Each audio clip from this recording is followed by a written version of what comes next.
At 5:15 p.m. on June 28, 1980, a 38-year-old man named Robert Davidson drove his motorcycle down Interstate 74 in Acton, Indiana. On the back of the motorcycle, with her arms wrapped around his waist, was Robert's wife. But as Robert nudged his engine to go a little bit faster, these big raindrops began pelting his arms, and he knew the skies were opening up and he would have to pull over. But before he did that, there was this sudden flash of light, and then Robert felt pain all throughout his body, and then he crumpled off his bike onto the ground, and everything went black. Less than 5 minutes later, an ambulance arrived on the scene, and several first responders jumped out, including a woman named Kimberly Cobb. She felt for a pulse, but he didn't have one. And so Kimberly, she worked immediately on stabilizing Robert's spine, but something else began happening. There was this woman dressed in this old, long, black dress, screaming at them, and she's yelling at them to, "Hey, let me touch him! Let me touch him! I can save him!" And the first responders are looking at each other like, what is going on here? You need to picture this scene. They can't do anything to help Robert, and Robert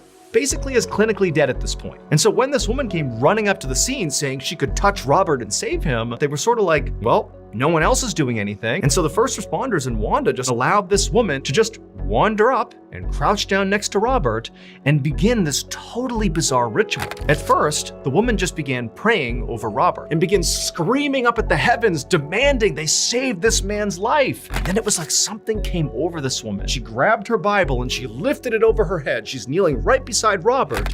And when she opened her mouth and looked up at the sky, it wasn't her voice that came out. It was like another voice, and she began speaking in tongues, things that didn't make any sense. She's saying all these crazy gibberish things to the sky, and Robert began to breathe. But before anybody could make sense of that, the medical helicopter arrived, and seconds later it was chaos getting Robert onto the helicopter, and then before long, Robert, Wanda, and the helicopter took off, and then before long, Kimberly and the other first responders were just left there in the first moment of silence they had had for several minutes, just standing on the side of Interstate 74 thinking, what just happened? However, Kimberly and the other first responders would quickly learn that this particular stretch of highway, in fact, more specifically, the field off the side of this highway, where effectively the woman in black had disappeared to, used to be the home of a place called the Acton Campground, which was a Methodist community in the 1800s. The members of this community were known for their really loud prayer style and also for speaking in tongues. Now, unfortunately, this community actually burned to the ground in 1864. After the story of Robert's miraculous recovery began to spread, some people began to think that the woman in black